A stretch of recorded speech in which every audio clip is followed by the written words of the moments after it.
Baru kosong. The first step adalah of course Google Chrome lah. Kecuali kalau you sudah biasa pakai Microsoft Edge. Kalau saya tak biasa pakai Microsoft, saya pakai Google Chrome. So saya download Google Chrome.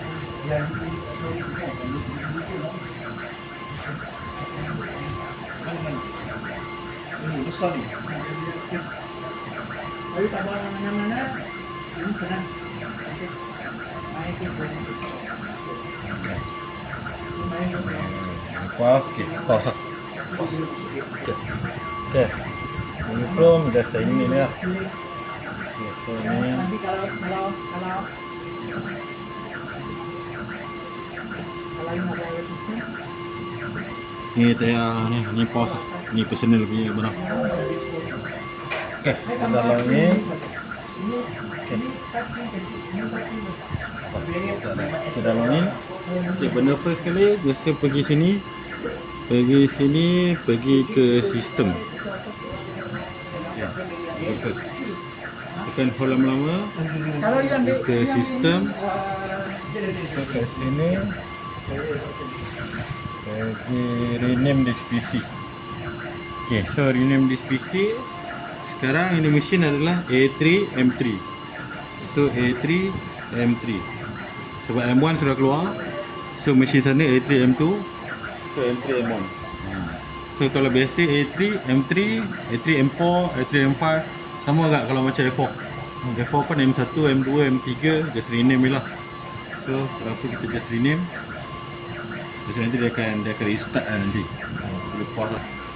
So bila sudah tukar nama tadi, first of all kalau komputer baru kena of course lah kena ada Wira lah. Kena ada Wira baru senang. Dia kena install Wira. Kalau tak kena download lah Wira. Okay, lepas tu sekarang kita perlukan ni UV setup full. Ini file perlu ada. So ini kita ambil daripada pendrive saja. So ataupun pendrive ataupun boleh download dekat Google Drive lah. Kalau dekat Google Drive, di sini Drive, My Drive.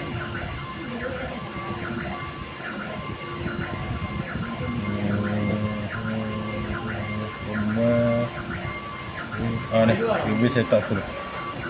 Ni nama. So saya lah barang lama. Kita dah copy. So kita dah ada UV setup full. Okay, dalam ni semua software dah ada. Okay, so first of all buka dulu. Okay, sekarang ni kita nak kena ada software UV installer, machine installer apa semua kita kena download. Okay, so first kali buka. Okay, nampak ke first step ni pun first kali kena ada Wira. Sebab kalau tak ada Wira kita takkan boleh access ini file. So dah install Wira tadi. Kita boleh skip lah, saya terus optional. Sebab kadang-kadang kalau komputer tu ada Wira, tak perlu buat lah ini step. Ni just install Wira saja. Okay, lepas tu ni semoga you extract ni. Lepas tu kita jalan Microsoft AIO. Double click. Okay, ni tekan next. Lepas tu ni bawah ni option. Klik boleh klik semua. Tekan next.